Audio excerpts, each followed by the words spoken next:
Hello, everybody. Thank you so much, everybody, for attending tonight's event. Can everybody hear me? Awesome. Awesome. Okay. Thanks again, everybody, for attending tonight's event. Is this democracy? A virtual webinar put on by the Peoria Democratic Socialists of America, Socialist Alternative Peoria, and the Queer Activists Collective. My name is Doug Johnson. Just to briefly describe some of the things I've been involved in, I am one of the founding members of Peoria DSA, a former co-chair, and most recently I was elected as the delegate to the Democratic National Convention for the Bernie Sanders campaign for president for the Illinois 17th Congressional District in 2020. I am introducing tonight's event and also will be asking your questions to our panelists once we get to the Q&A section at the end of the event. One thing I'd like to point out is you should see a Q&A button on your screen, and that is where you can submit any question you want throughout the event. Please submit any questions you have, even during the presentations. That is fine, because after each presentation, each presenter will be given a couple minutes to respond to a question or two in a more of a brief manner before we move on to the next presentation. And then after our three speakers tonight, we'll have a Q&A section where we'll be able to, I will be asking your questions to our panelists, and you'll be able to get responses on that. So please use that Q&A feature. That is what will make our event tonight as interactive as possible. We want to make sure that your questions are answered to the best of our abilities anyway. So tonight's speakers, we have, once again, we have Peoria DSA, Democratic Socialists of America. We're going to have Ellie, who will be speaking, and we'll have a representative from Socialist Alternative Peoria. That'll be Nick. And we'll also have a representative from Queer Activist Collective, as well as the Western Illinois Democratic Socialists of America. And Emiliano, thank you for being here tonight. And once we get done with our three speakers, that's when we'll go into our Q&A. So once I get done speaking for a couple minutes here, we're also going to have a video. And then at the end, we're going to have another video to play out on after we say our goodbyes. So I just kind of wanted to do a quick rundown with you on how the event's going to go down. And that brings me to why we're here tonight. So all of us witnessed the right-wing attack on the US Capitol to subvert democracy and overturn the presidential election in Donald Trump's favor. We're told growing up, or at least I was told growing up, that the United States, is the freest nation on earth. For me, that meant watching us invade another country for oil, Iraq, despite it being a deeply unpopular sentiment amongst the people of the United States and the entire world, drawing some of the largest protests to date at that time. That also meant watching Wall Street destroy the economy, leading to the world's worst financial crisis since the Great Depression, leaving millions homeless, while our government, under a new progressive president who campaigned on cleaning up Washington and fighting back against special interests, bailed out the banks, and only about 10% of the relief money went to bail out the homeowners during the housing crisis. Once again, I was living in the freest nation on earth, while a small group of people who profiteered off of ruining the economy for everyone else got away scot-free. Once again, there were worldwide protests, some of the largest some of the largest up until that time. So here we are more than a decade past that point. We saw the Electoral College give the presidency to Donald Trump, despite him losing the popular vote by quite a bit.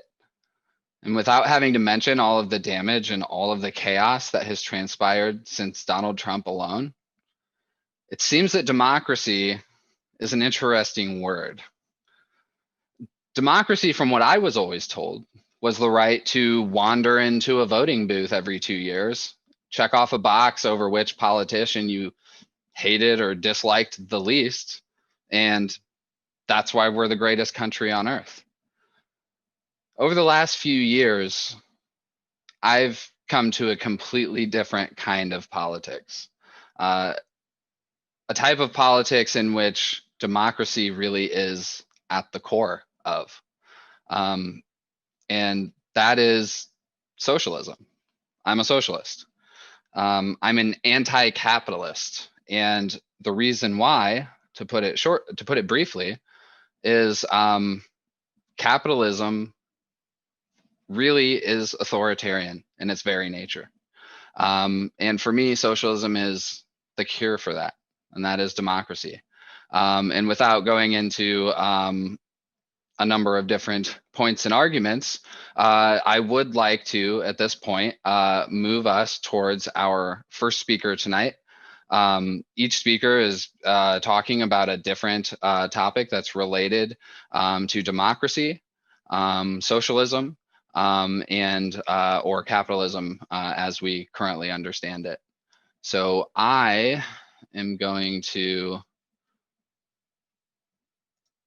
pull up Ellie Daggett with Peoria DSA. Give me just a second here to figure out these controls. Okay.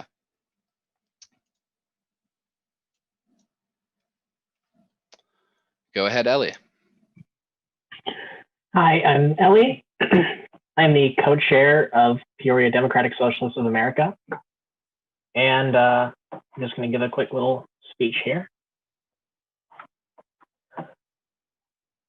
I'm sure many of you here are already convinced that socialism probably isn't such a bad idea.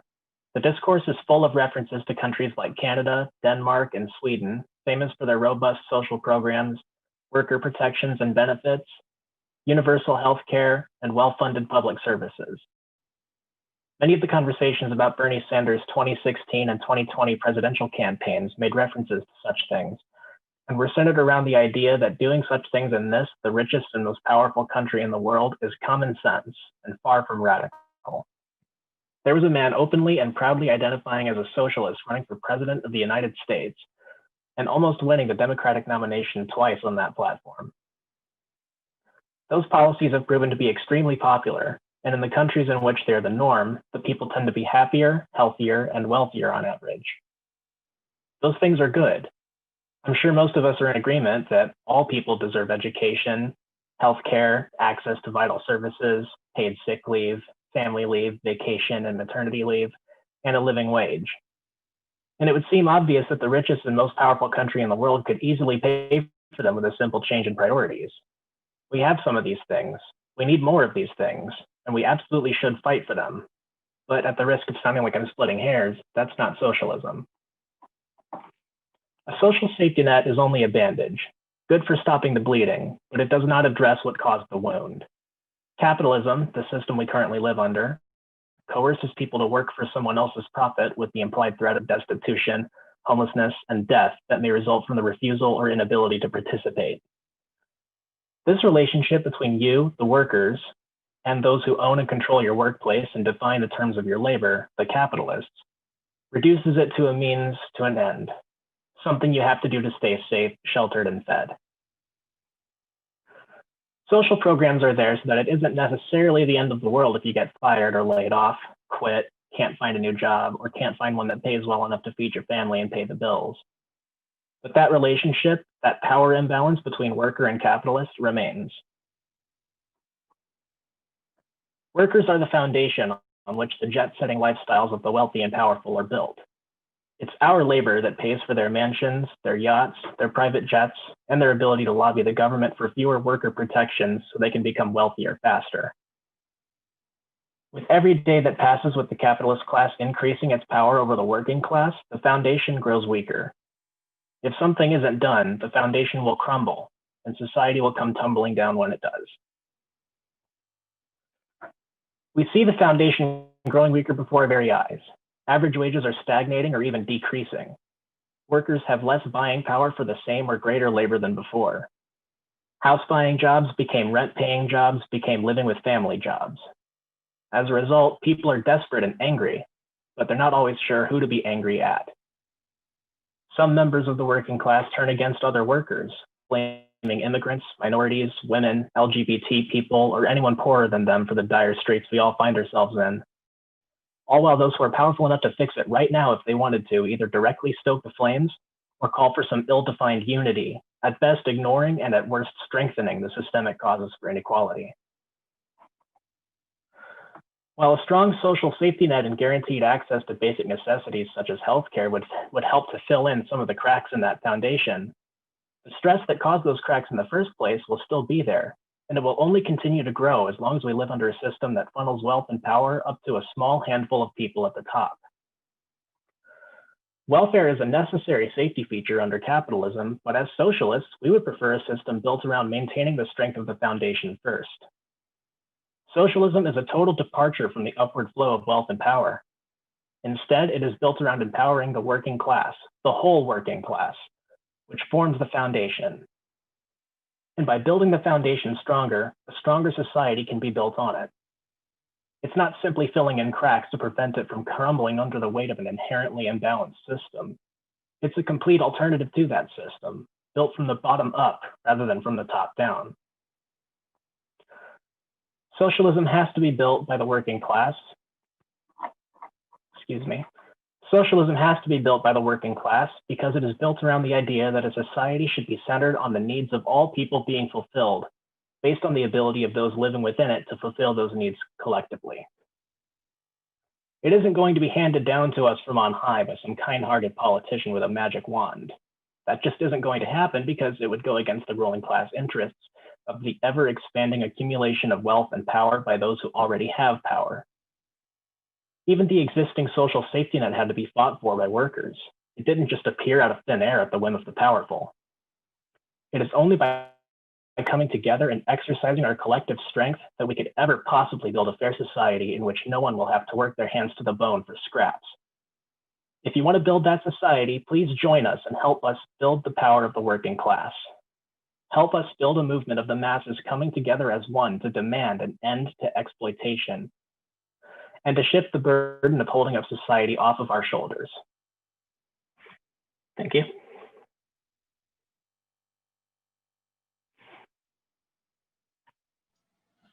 Okay, awesome.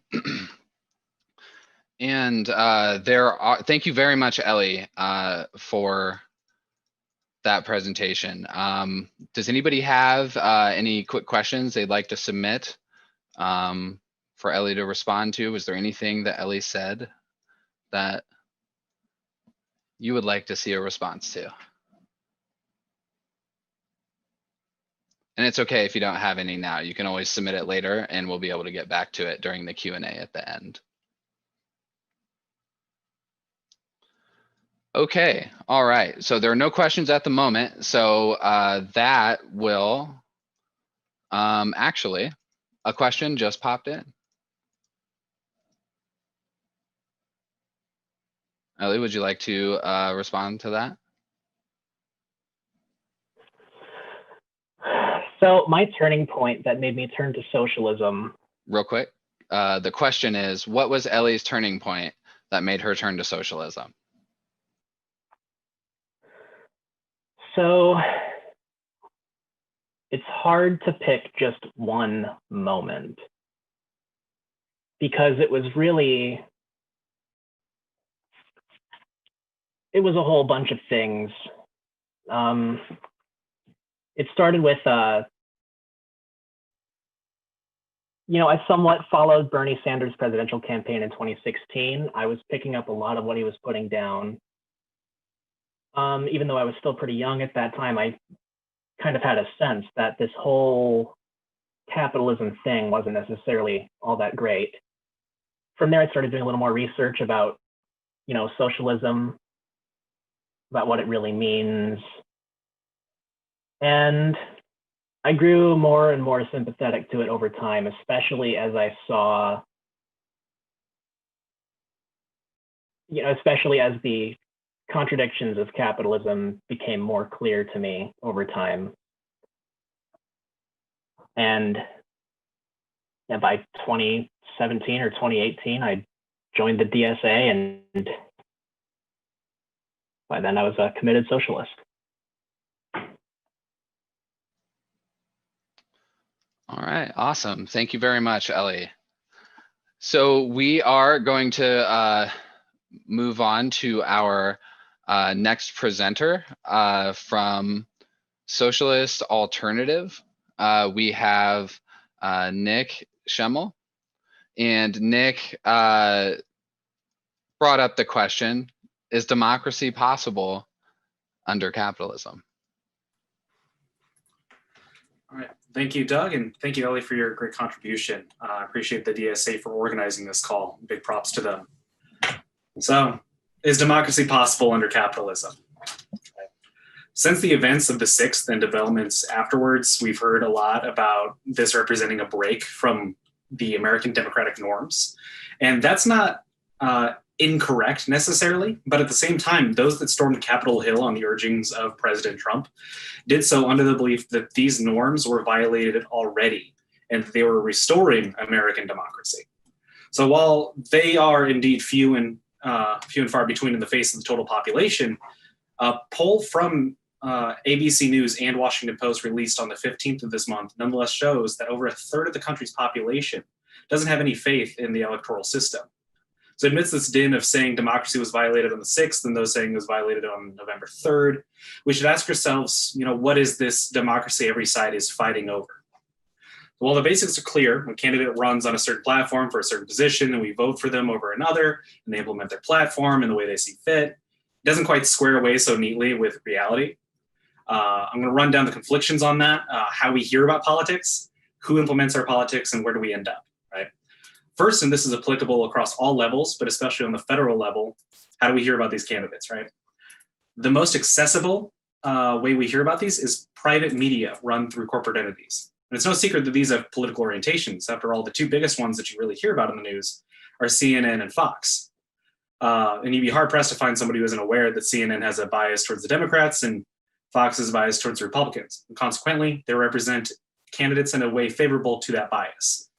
But why does a corporate entity like CNN or Fox have political bias? Among other reasons, they simply have material interests that tether them to presenting a particular side.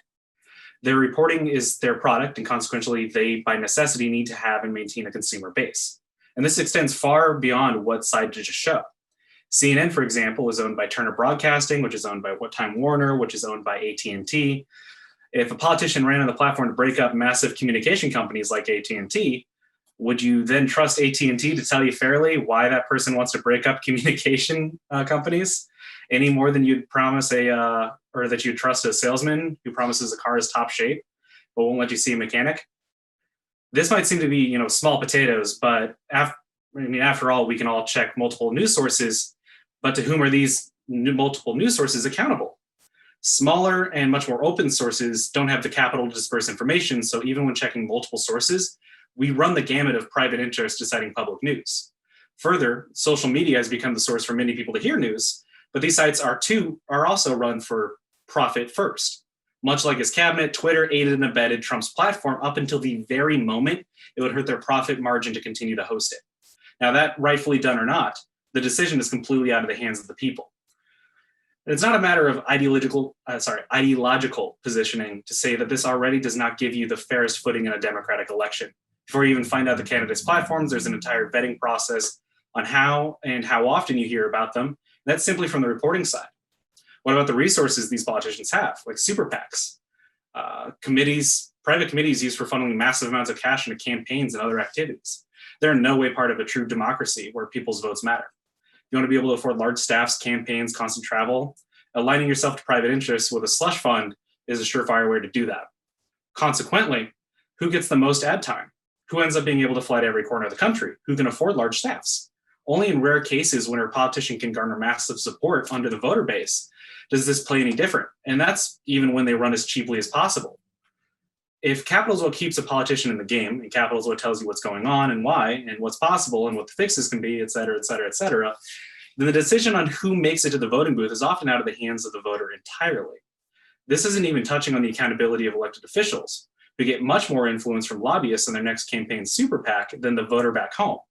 After all, it's kind of hard to run any grassroots campaign if it's not favored by either a party or a PAC. So what threat is there in losing a vote when the opposition can't even make it to the booth? It's a situation that we're in.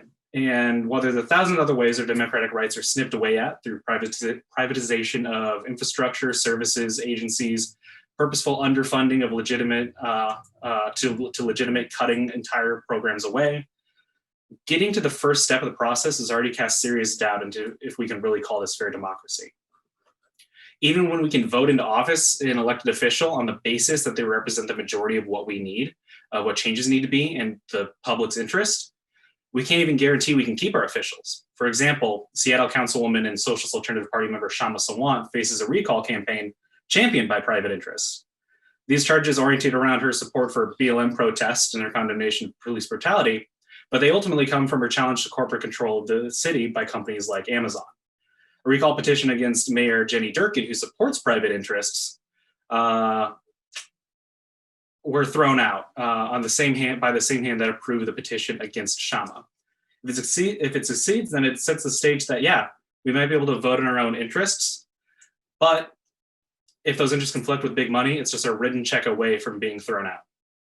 So as long as the political process is invested with a capitalist economy, we cannot have a true democracy, one where your vote matters and your voice matters. This can only exist when the people we elect are empowered to office, not by financial backing, but by the people. This can only exist when the playing field isn't made by those on the opposing team to your interests.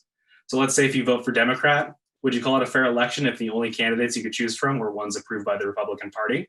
I wouldn't.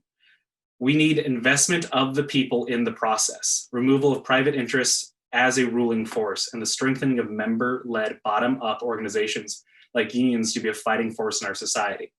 Without actual representation of the people and these issues that matter to them, we don't have a democracy in the slightest.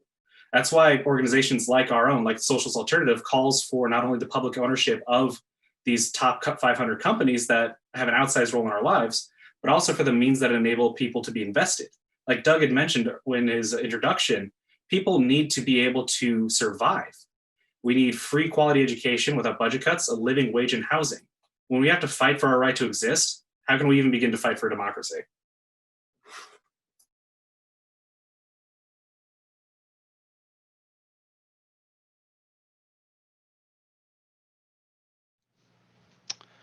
Awesome. Thank you very much, Nick. So there is a question that came in through the Q&A, and I think it's appropriate here. Do you think the ruling class is aware of the futility of their upkeep of the status quo in terms of how the status quo is doomed to fail, that is? I don't think that the status quo is doomed to fail, right? That predicates that we are all involved, that we are all, banded together to fight for what we believe in.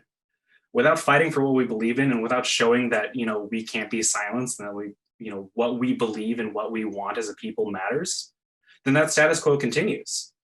The ruling class is aware of the situation that they are upkeeping, but there needs to be an actual challenge to that, and that needs to come from actual democratic processes.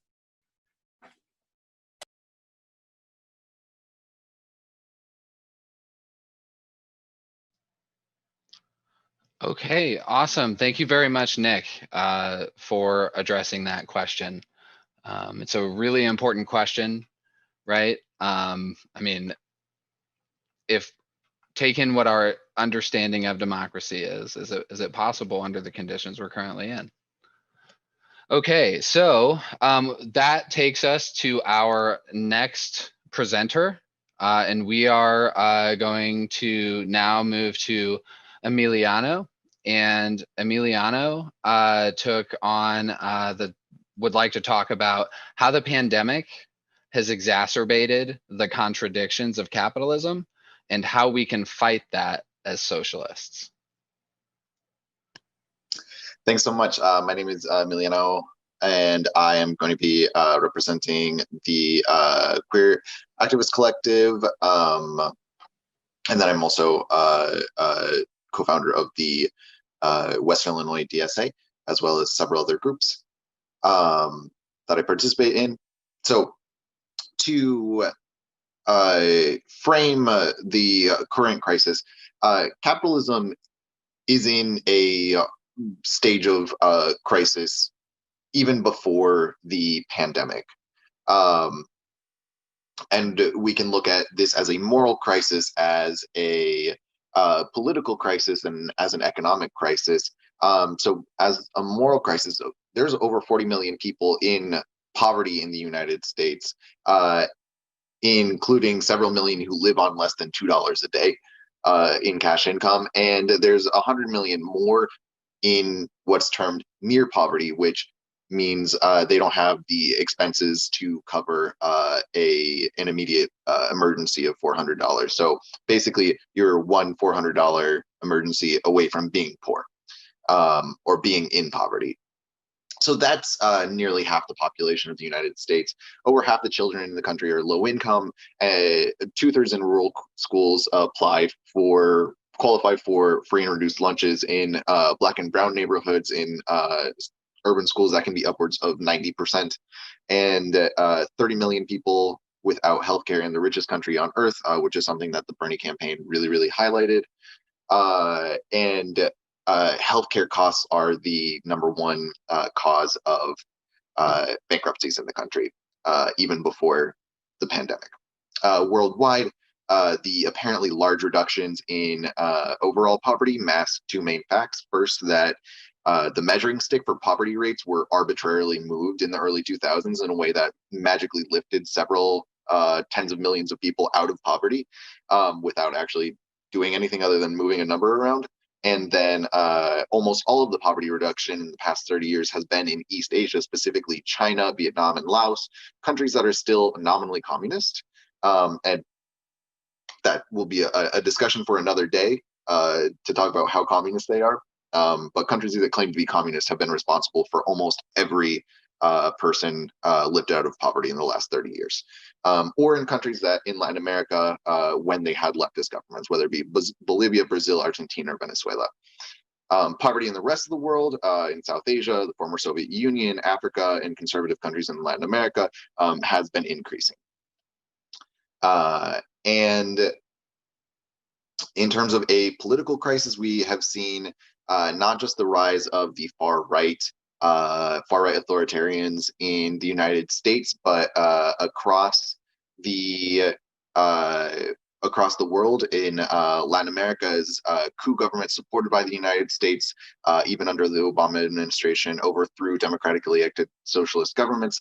And then most kind of alarmingly and shockingly to people in the United States now was of course, the election of Trump, but Trump copies across Europe, and especially in the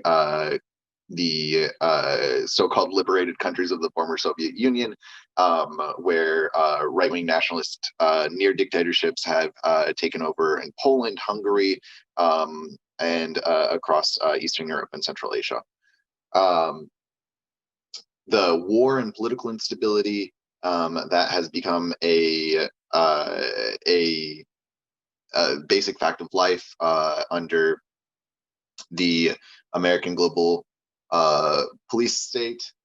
And these are parts of a structural crisis that are predicated upon a looming environmental collapse. Finally, I'll talk about this a little bit more later. The fact that capitalism is even becoming bad for the majority of businesses, whether they be small or medium-sized businesses, industrial businesses, as the all-consuming power of financial capital specifically is even taking apart existing industries and forcing small businesses into the ranks of the working class by outcompeting them and shutting them down. The pandemic has already caused 400,000 deaths and over 11 million of infections with unknown health effects into the future. And COVID-19 has only intensified the existing contradictions of capitalism. Because basic goods are distributed under capitalism according to the ability to pay rather than according to need, millions of people are about to be evicted and get their utilities shut off. There's a debt crisis, and in a debt-based economy, once one group stops paying, it can cause a snowball effect where nobody can pay their bills. This has been alleviated somewhat by a kind of joke of a stimulus package, which provided $1,200 for an entire year, which many people didn't even qualify for, especially the least well-off anyways.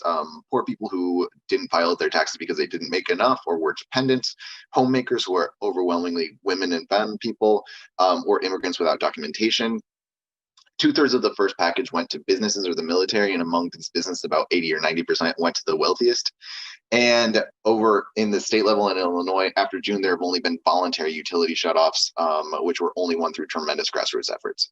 However, what's worrying is that this basic model of consumption economy, which has been the assumption for the past 80 years, seems to have disconnected from itself.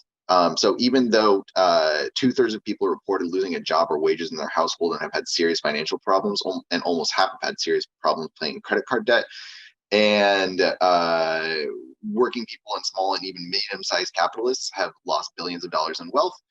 Billionaires have added over $1 trillion to their wealth since the beginning of the pandemic. Zuckerberg nearly doubled his wealth. Elon Musk tripled it. Jeff Bezos added over $60 million. So we should not have to work and put our lives at risk to do unnecessary jobs, but we have no other way of getting the money that we need to survive, so the workers have no other choice. Effectively, this has made it the pandemic a genocide against the working class. And I'm going to close real quick. The vaccines that have been developed and rolled out according to the needs and profits of drug companies like Pfizer's have not been developed according to the needs of essential workers and vulnerable populations. Yes.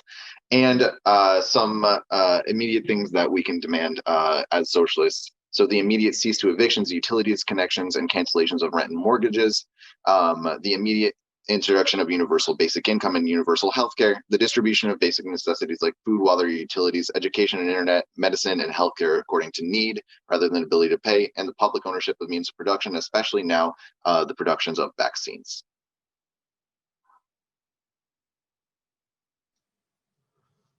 Okay, awesome. Thank you very much for that. And we see a question that popped in for you. How much pressure do you believe would be necessary for the federal government to adequately compensate and support the American populace? So let's say I would imagine doing a number of the things that you just mentioned. Yeah, it's going to take a lot of pressure, and I think right now we do not have the organization, the working class organizations in place to exact that pressure, because we can't win these things as individual workers, because we individually do not have the power to do that. We need working class organizations. The good news is that we individually can go out building working class organizations by reaching out to our co-workers, by reaching out to our fellow tenants. But we have to do that work and build them, because we can be mad, we can fight back, but unless we have some types of organizations to stick up for us so that we're all not having to constantly do the work all of the time, some permanent organizations, then they can just wait us out. and they don't care if we die. We've already seen during the pandemic, they have the economy has tremendous capacity to absorb the loss of basically we are unproductive consumers, and we don't count in capitalist society. So we're not going to win just by asking nicely. We're going to have to fight for it, and we have to organize first. And we can take whatever we're organized to win. Awesome. That was a great answer. I love that. Okay. So we have had the opportunity to listen to a few different speakers here, and all of them tried to address kind of a different topic. So Ellie talked about America already being kind of socialist. Well, no, it's not. Nick talked about democracy being possible under capitalism. And we had just heard Emiliano talk about the pandemic and how it has kind of exacerbated these contradictions in capitalism and some things that we can demand as socialists to kind of try to get out of it. So what we're going to do next is we're going to play a little video here about capitalism and poverty. It's a really great video. It's about 6 minutes long. So we're going to go ahead and pull this up. And then when we're done with the video, we're going to come back for an open Q&A so we can have a little bit more of a back and forth and answer more of your questions. So if you have any questions whatsoever, whether it's about socialism, about what's going on right now, any questions about how democracy relates to socialism, anything like that, please submit them. And then we'll use that during the Q&A. So I'm going to go ahead and transition over here to the video.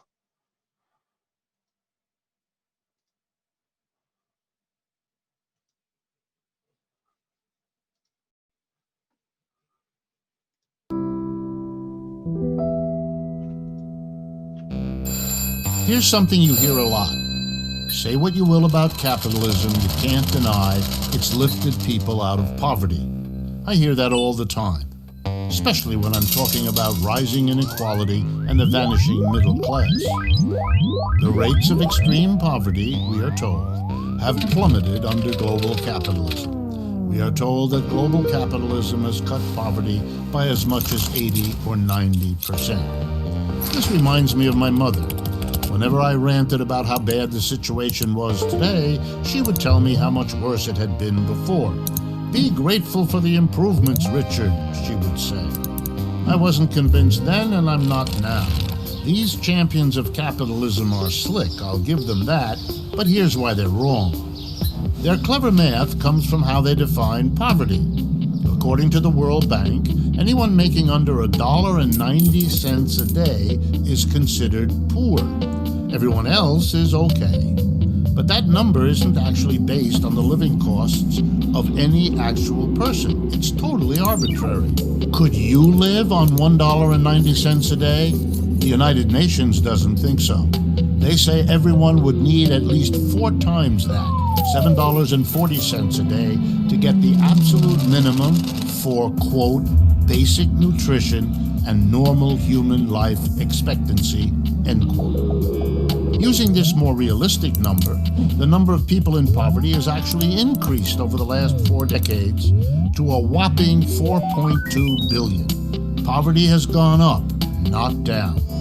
But hey, at least a proportion of people in poverty has gone down, they might say.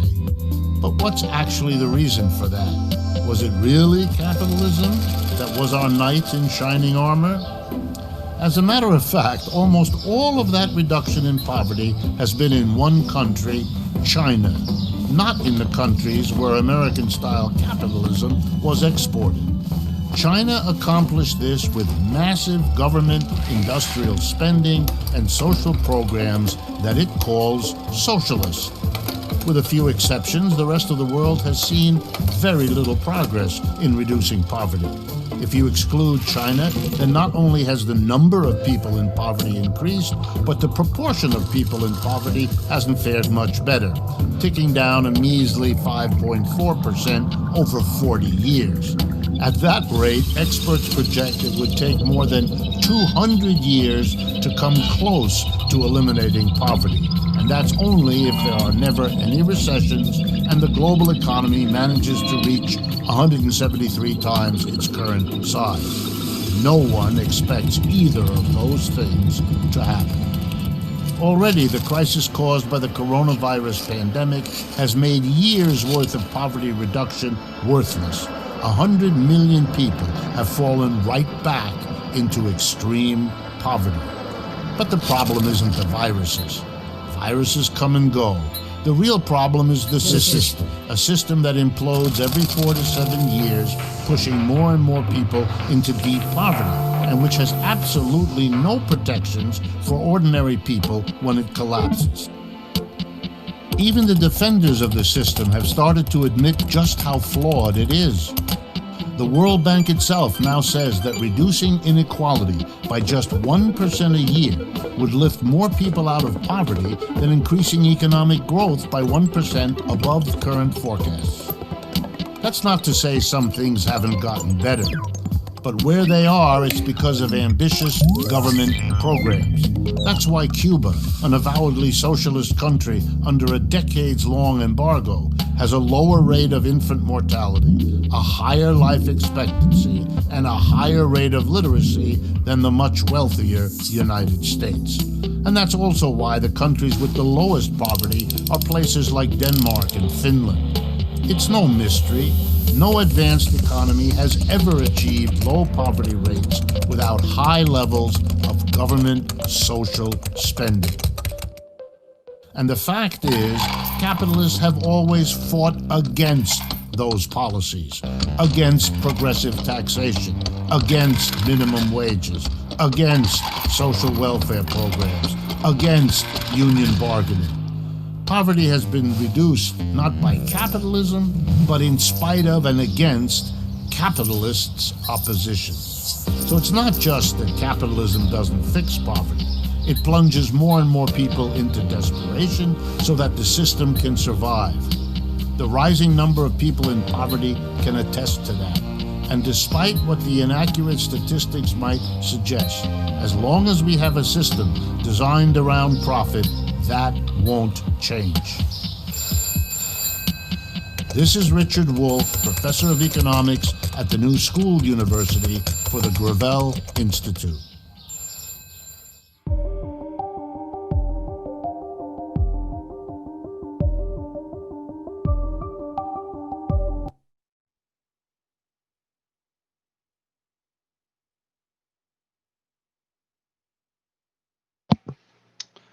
Okay, and we are back.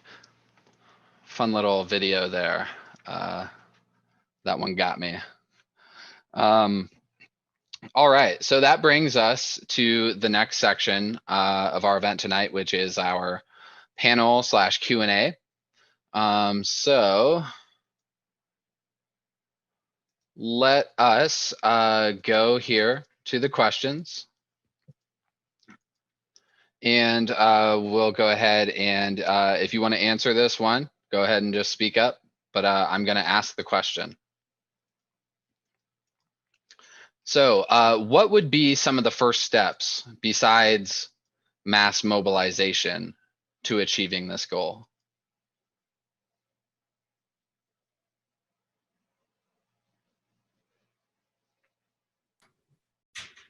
I can answer this one. This goal, presuming that means actual proper democracy. After all, this webinar is this democracy? Mass mobilization is the main thing, right? So those other first steps would be orientating around trying to achieve that, and that's things like making that process accessible.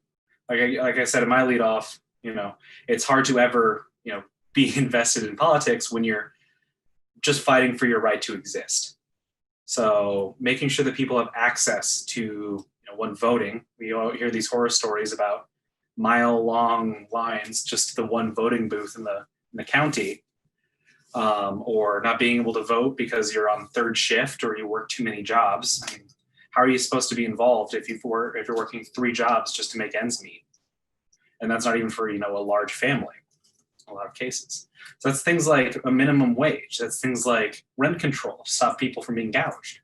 That's things like being able to be informed and be informed fairly. There's 1,000 other things, but unfortunately, the way that we get this is through mass mobilization, first and foremost. The empowerment of the working class, such as myself, such as, the majority of the people here. So. And just to kind of bounce off of that a little bit, Nick. So do you see a difference between like mass mobilization and then like organization?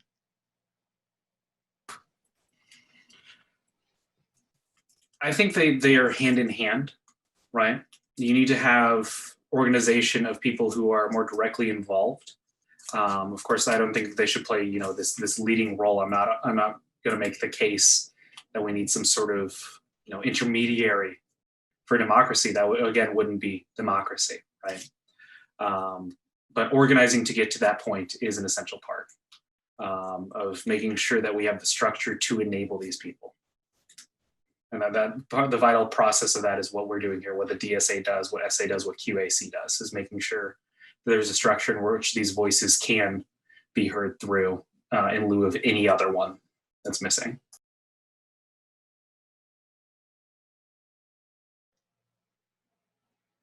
Okay, awesome.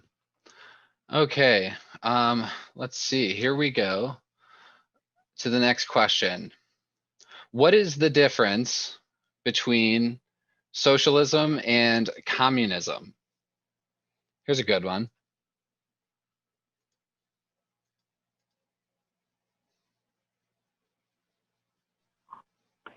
I can try to answer that one. So that's one of those questions where if you ask 10 people, you'll get 100 different answers, right? But personally,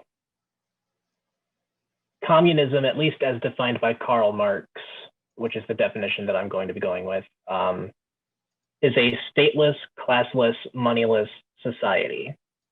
So then socialism would be the transition from capitalism to communism.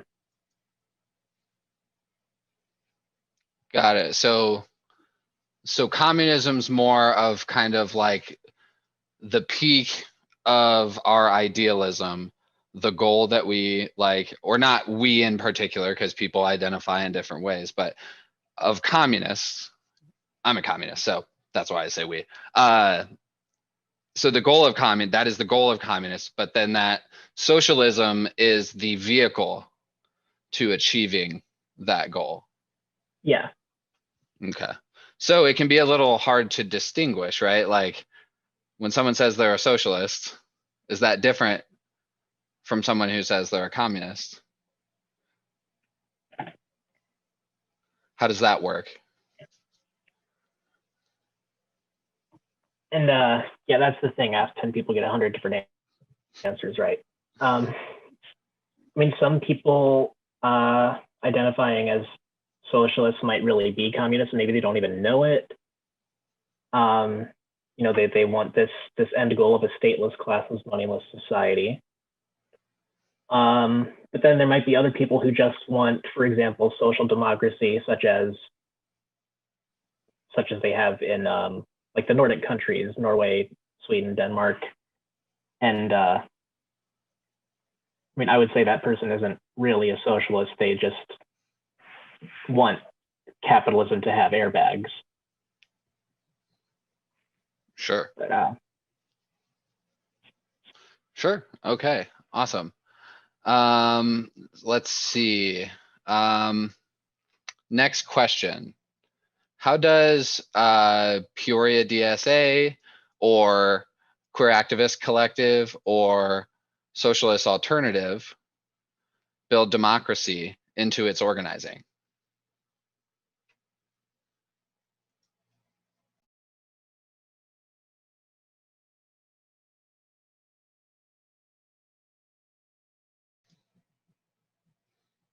And actually, if it's okay, I think I might step in and respond to this one, at least as far as Peoria DSA goes, because I've been involved for a while and was part of forming some of those things. So democracy really into its organizing, it's a really important thing. How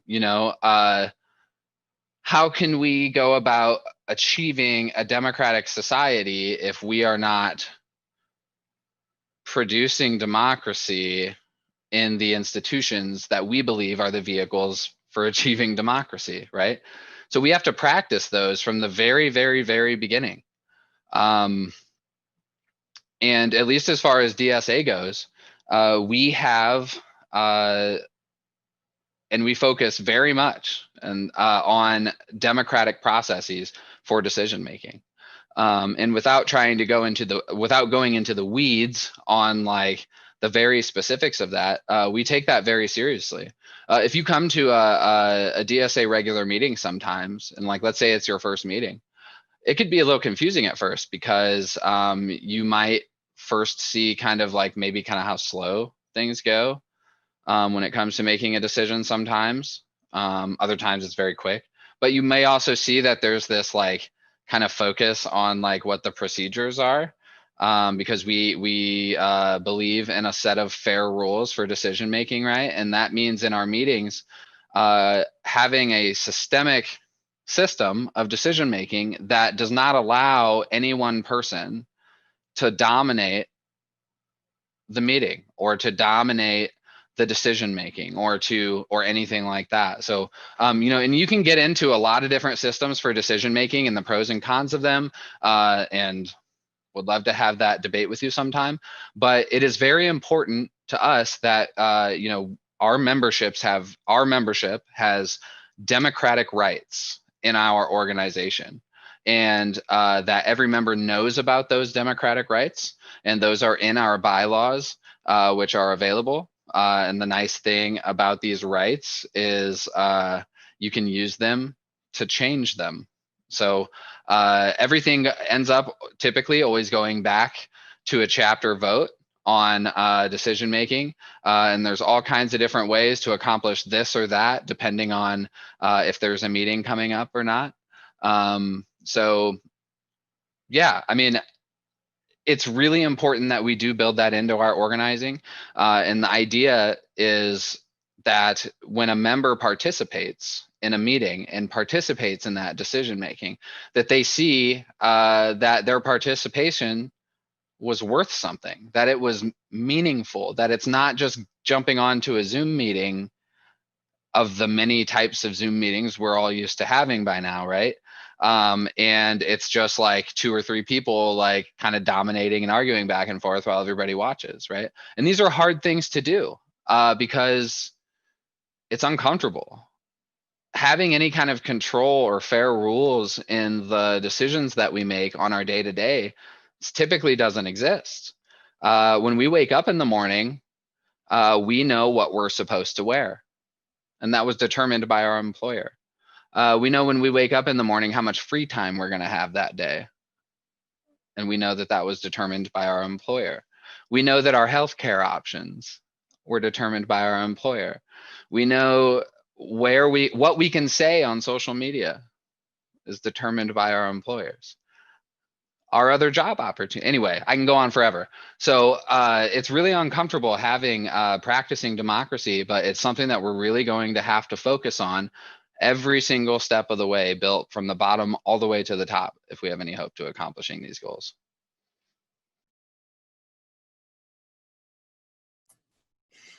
And I can answer that for the SA portion as well, since this is opposed to through organizations. Without getting into the minutia of it, I think pretty simplistically, we build democracy into our organizing by making sure that every one of our members is involved, and then also by making sure that the people that we reach out to are involved. One thing in particular, beyond just making sure that everybody contributes if they can, everybody has the chance to contribute in a meeting, everybody's aware of the meeting and is encouraged to do so, and how we help build our membership as we try to build the working class and build fighting mass movement, is very dear to us, is this anti-harassment policy, because that is something that happens no matter what type of organization you're building. And we need to make sure that people from every walk of life, every type of identity is represented, because that is what comprises our society, and that's what ultimately comprises a democracy, what comprises a people. So that's one very important personal way, I think. Yes, like Marissa said in the chat to all the attendees, creating a space where people have a chance to participate and they have the avenue to do so is crucial. And that's really what SA really strives for.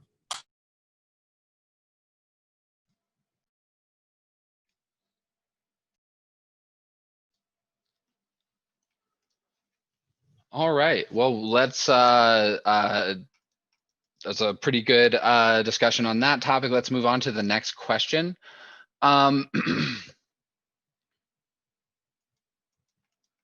Here's a great one. How does socialism remedy cultural issues which exacerbate the flaws of capitalism, such as discrimination based on race and sexuality?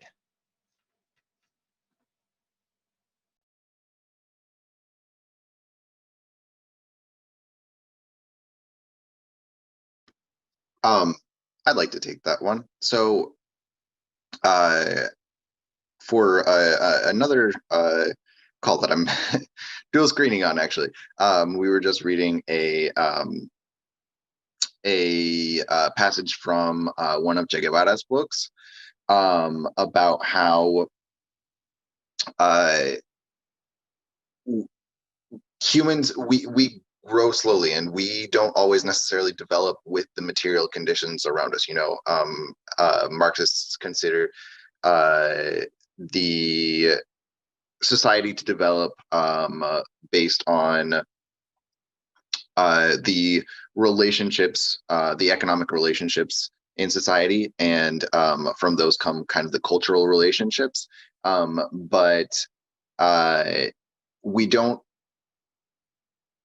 just because like a factory or employment structure changes, doesn't mean that the people who grew up under an old social system immediately change. But we do know that if we don't change the economic system, then those people won't change. And so one of my favorite quotes from Marx is that under capitalism, everything that was holy is profaned, everything that was solid melts into air. That there is going to occur social change even under capitalism. What socialism does is provides the basis for the material change that makes those old prejudices socially unuseful. And then after the material basis for those social prejudices are eliminated, then that allows people to do the work, both through societal education as well as personal development, to get rid of homophobia and racism and misogyny. And if we look at the historical socialist revolutions throughout the world, especially gender equality was one of the most central issues of those revolutions. And in any socialist country that we look at, whether it be China or the Soviet Union or Cuba, the things that were done for women's equality and women's rights were things that were not surpassed in the Western world really until the feminist revolutions of the 60s and 70s. And in some cases, in places where communism was overthrown, there was immediate repercussions for the rights of women. Thank you. And so to kind of try to tie some of the things you were saying down to kind of maybe like a real world example.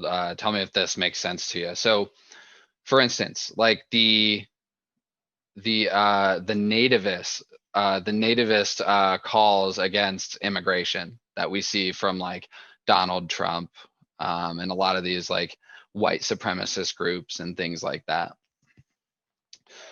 When you say those like old prejudices wouldn't be useful, so like in a scenario where employers weren't allowed to exploit immigrant labor more than they do any other workers' labor, right? If they weren't allowed to do that in the first place, then maybe the whole "they took your job" thing that they do to turn, white workers against immigrant workers, and they also use that to turn black workers against immigrant workers. There wouldn't really be any fuel to the fire. That's kind of like what you're saying there, right? Right. And so like even going back to the example of like Reagan and welfare queens in the 80s, right? That was a specifically racially targeted attack that went all around everywhere. It was a ploy to cut down the welfare state, right? But as long as they could convince the center majority of white people that, oh, it's the other that's the problem, right? Well, then they'll support cutting down that welfare system, right? So that's kind of along the lines of what you're saying. Yeah, and also historically, if we look as well, the socialist movement has always been intentionally international and intentionally anti-racist. Like in 1920, in the middle of the Civil War in Russia, the communists organized really one of the first international conferences for the people of Asia and the Middle East that focused on like their wants and their aspirations and their needs in their countries as well, and sent out like trained revolutionaries throughout Africa and Asia and the Middle East after that as well. Okay, awesome. Thank you very much for responding to that. Okay, so we've answered all of the questions so far. Is there anything else any of our panelists would like to say before we close out?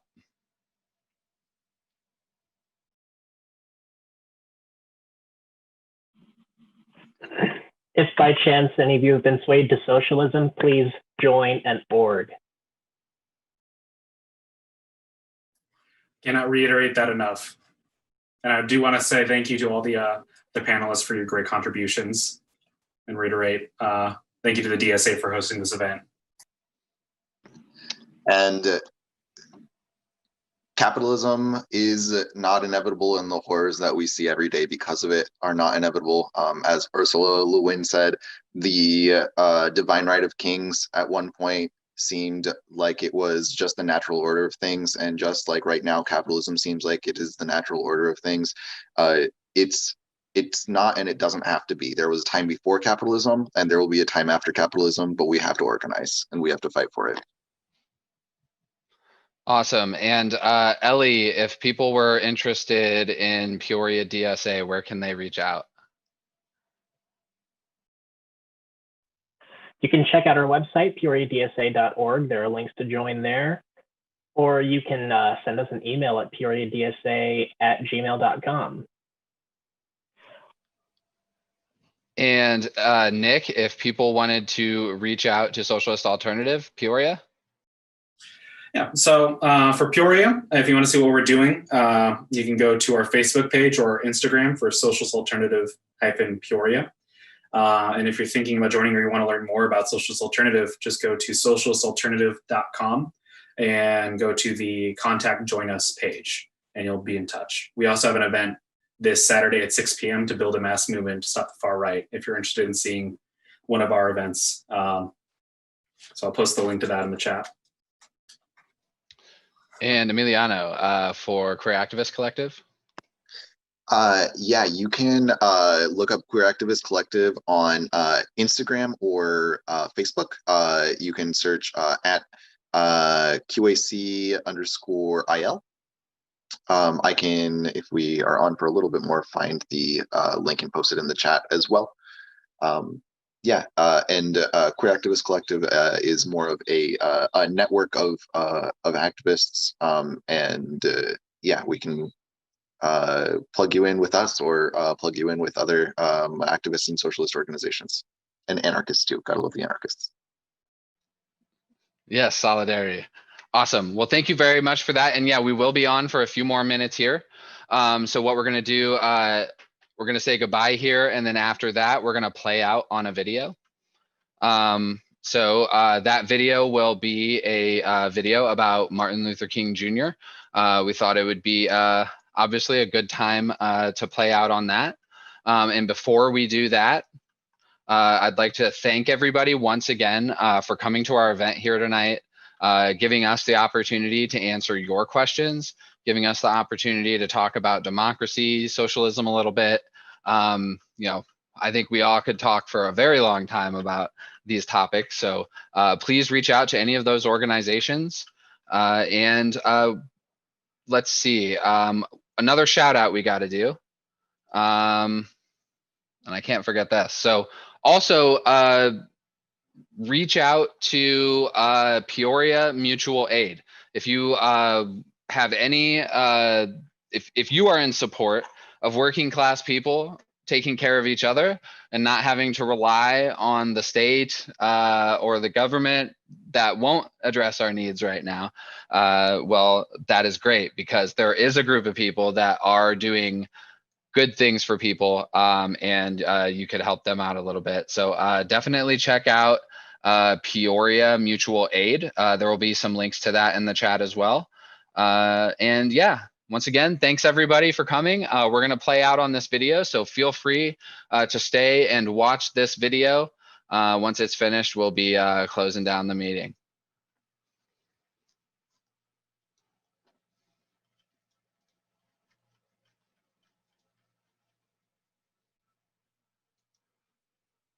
Dr. King was a democratic socialist who was committed to radical racial justice. We have to stop lying to ourselves. We have to stop picking his bones clean and confront what he actually called us to be. When we celebrate Dr. King, we think about the Montgomery bus boycott, and we tell that story from the bus boycott to the I Have a Dream speech and the March on Washington. And it's part of a standard story we tell ourselves about the Black freedom struggle, that it's accepted by mainstream society. It's a story that it begins in the 20th century with the founding of the NAACP. And then we jump from the NAACP all the way to Brown v. Board of Education, and then the Montgomery bus boycott, and then the student sit-ins, and then the March on Washington, and then Selma, and then King's murder. It fixes Dr. King in one place because he's palatable there, because he's talking about love. By the time King is murdered, he's still talking about love. He was a preacher after all.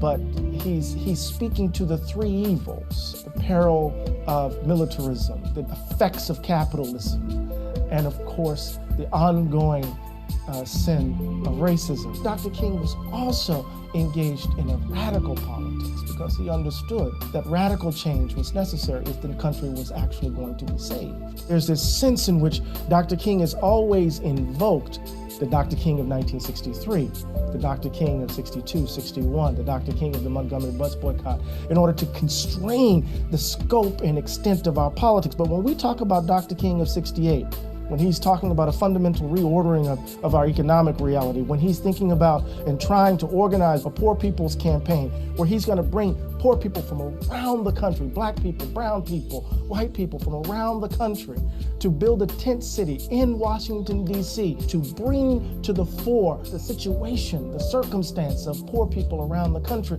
That's not the Dr. King of I Have a Dream. That's the Dr. King who understood that we needed a radical act of civil disobedience to jar the conscience of the nation. Remember, by the time he was shot down on April 4th, 1968, Dr. King was calling for a fundamental reordering of America's economic system. He understood that racial justice was tied to economic justice. Right? He understood that a system, an economic system, which presupposed that there was disposable people, could only produce a society that was predicated upon evil. And so he challenged the very assumptions of the country. And he did so from a moral standpoint. And for some, that was not only radical, for some in the government, he was the most dangerous human being in the country. King, in some ways, passed from being a kind of radical figure in American history to being a corroborator of America's promise.